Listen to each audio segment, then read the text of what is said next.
What up, YouTube? Asian Persuasion here with my boys. We got Mike over here, and we are here with the one and only Betty Guap, making top 8 here at the YCS. And what were you playing, my friend? I played Pure Orcust. Pure Orcust. Yeah. And you won this for free? I won that today, and I won that yesterday. You won that yesterday at the prize card tournament. So you've been playing lots of good Yu-Gi-Oh! Yeah, it was good. It was a good testing session. So your loss in top 8, how bad was it? It was not real. You didn't play two games in a row? I didn't play. I didn't summon Galaxy at all. It was like. It was probably okay. So this deck was just. It didn't break at all this whole tournament until top 8. I think every single card that didn't really do much in hand, like just ended up in hand. Yeah, it's because they sneezed. Also, like Phantasme mid to late game with my deck like this, like literally like that size, into the second and third Phantasme. So you didn't even have options. You just I was like, okay, I put a Phantasme back, I guess. Put back up. And this kid is just like, he's just throwing away resources. Even him, he played terribly, but life rewards you, and sometimes it's just not your day. Time is this time. Alright, man, let's get into it. Actually, I wanted to shout out some quick. I'd like to shout out first and foremost Team Dank Deals. You already know what we do. We got the tokens right here. What's up? Portland special edition. God, yeah. You already know. Oh my god. Got some Digimon and stuff too. Here comes Agumon. Which I know about that. Oh, I know about all those. I would like to shout out Cam. We tested us on DB and stuff, and we worked on the deck together. He changed his list like last minute, and then I kind of just part ways. But the original concept and the original like prototype, I guess, design, we worked together. Shouts out to Hani. We worked on it together as well. Shout out to everyone in what is it? I think the group chat is called Take Notes. So shout out to everybody in Take Notes. Shout out to everybody in New Mexico who believed in me and supported me. Jordan, Leo, everybody. Yeah. Let's see. I think that's it. Let's get started with the main deck. So I played one Armageddon Knight. This card was just too good not to play. It was just kind of like the better Scrap Recycler because obviously it just has 500 more attack. And it's a dark for a card I play in my deck as well, which matters. So yeah, one Armageddon and 3 Ibli. Ibli was just really good throughout the entire tournament. My top 32, I kind of got lucky. Where I ended up, I was playing as Denis, and then it was Striker, and I knew. So game 1, I gave him the Ibli, and I summoned Thousand Eyes, so he can't crash it. And so his only way of outing it was like multi-roll or like field spell. And so like, I also had to say Cosmic, that's why I made that play. So like he like Cosmic my Cosmic, I'm like, oh snap. And he played field spell on the Ibli, and then he whiffed. And that's he missed and he couldn't do anything. And then my turn, I end phase Galatea, end phase. I had Babel too, so yeah, it was just pretty. Yeah, Ibli put in a lot of work. I like it. It's a 1-card combo because you could discard, you could chain block with it, play around Gnome, you could force the impermanences, force the Phantasmes, play around Nibiru as well. You could kill people with this. Like going second, you summon it, you give it to them, and then you just you kill them. World Sword because you kill this in battle phase. So like at that point, you can't even Nibiru. And then for the Orcs cards, 3 hard. This is a little different. I played 3 Orcust Nightmares. The idea of this is because I played triple return. And so the idea is it's just a better Call by the Grave, which I didn't play. Call by the Grave is absolutely atrocious. Going second, really. So basically I can summon something like a Ibli or whatever, I discard like Orcust or something, and they impermanences. I activate Orchestrate, return, discarding Nightmare. It's like sure, yeah. So that's why Orcust Return is just like a better card going first or second. 2 Skeleton because you just want to up. If you're playing triple return, you just want to up the Orcust count. And then 2 is actually really beneficial because you have 1 banish, and then your opponent wouldn't be playing around the second one. So so like they see like a nightmare or something, and that's fine, and so like they wouldn't see the second one coming, and then that's when you just throw them out. The wand mandatory, just really insane. Just the levels too to boost by 800. It combos well with Allure. That's the card I play. So Allure, you can allure, banish something, then return to send discard this, and then banish that to special whatever you allure away. It's just a lot. This card, if you're not playing this card, you're not playing it. Gizmek, that's pretty self-explanatory. It's like Snow at 2019. Like, you're crazy. And then that's like the Orcust, really, like Orcust package. Hand traps, I played a lot. I played 3 Phantasme, 3 Impermanence, and 2 Ash, 2 Nibiru, and 2 Pro.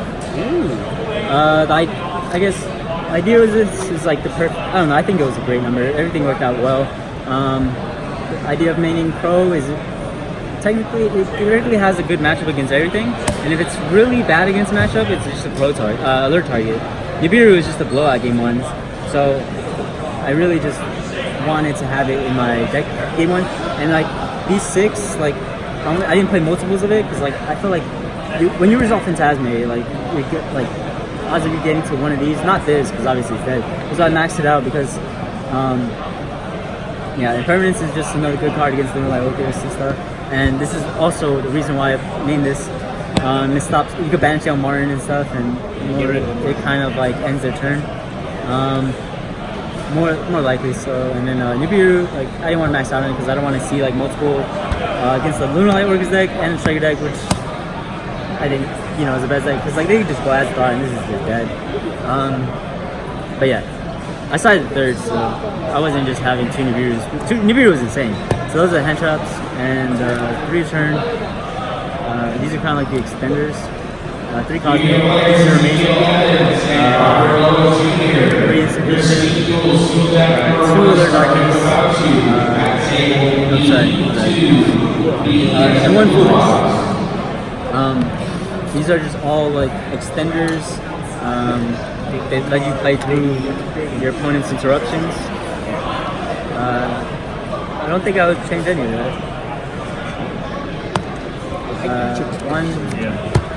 Not too kind of tape targets, brother.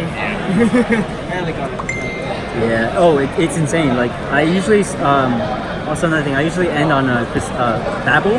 Most people like expect like you go crescendo. I love going Babel because like you go Babel, like you end like a Galatea, right?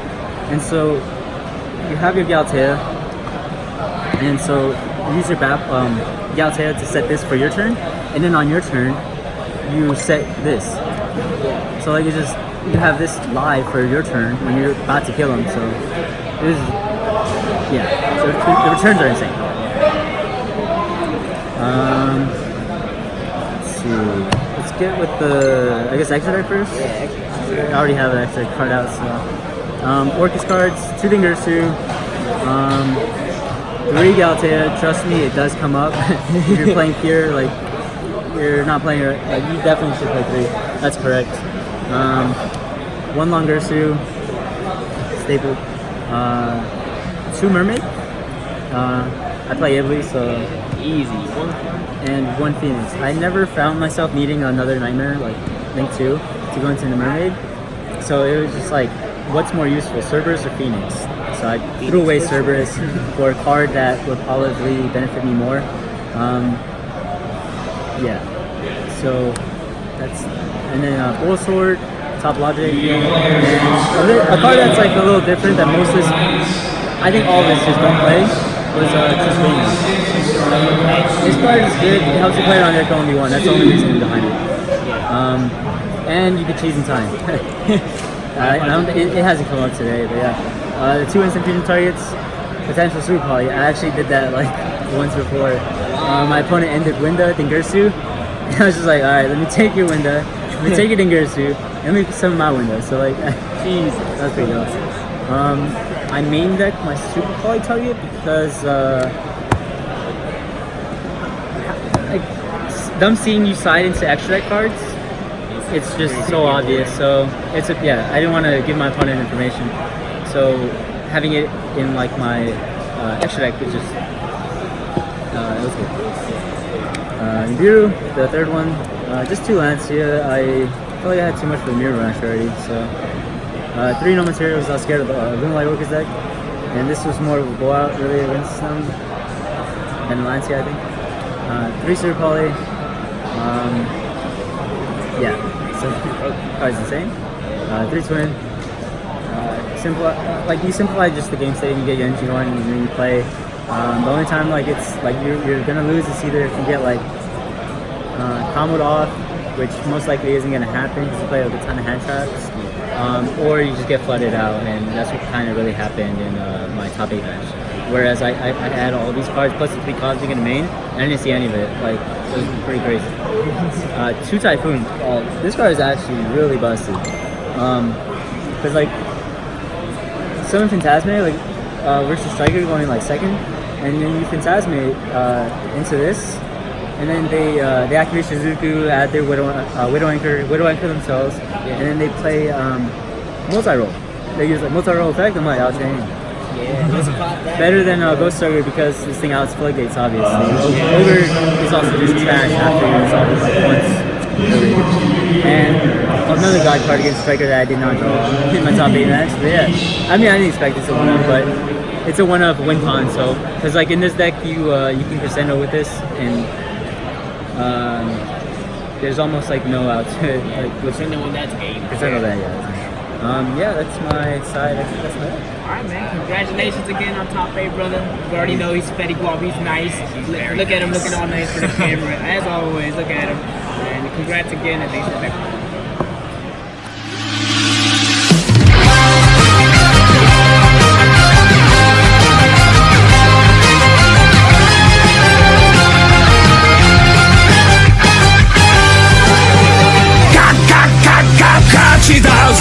Gung gung gung